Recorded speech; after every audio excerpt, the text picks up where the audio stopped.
भतारे में जवन मिलत रहे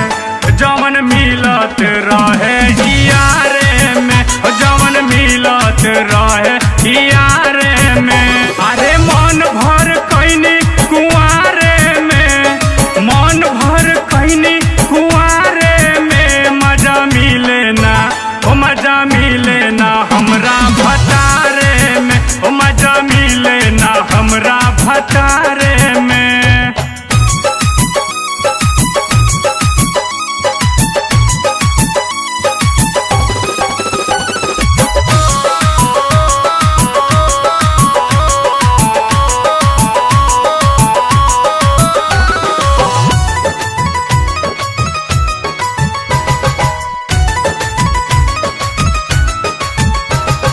सेज के सवाद नहीं देले भतार हो, कहियो ना होत बाटे मन भर प्यार हो, कहियो ना होत बाटे मन भर।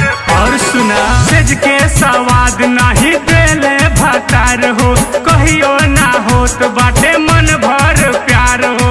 दूर नहीं करता देहिया के दौरत, ना जाने कैसन ही मिल गइल मरत। तो रात बीत जाता इंतजारे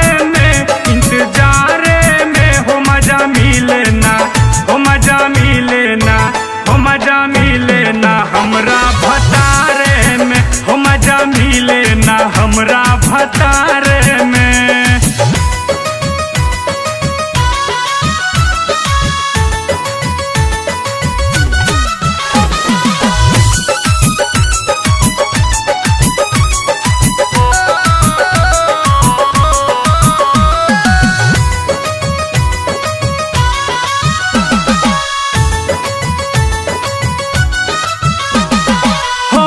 जियान हई चढ़ल जवानी, बुझे ना दर्द आजाद हिंदुस्तानी, बुझे ना दर्द बुझला।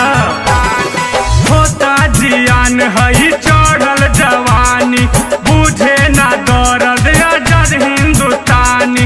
राइटर दीपू शर्मा हवन हियरवा, मन करता बुलाली हम घरवा। कितना खेला कही उनका बारे में, हबारे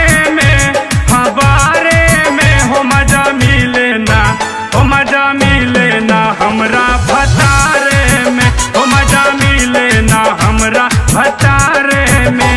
अरे मन भर कैनी कुआरे में, अरे मन भर कैनी कुआरे में, हो मजा मिले ना, हो मजा मिले ना हमरा भतारे में, हो मजा मिले ना हमरा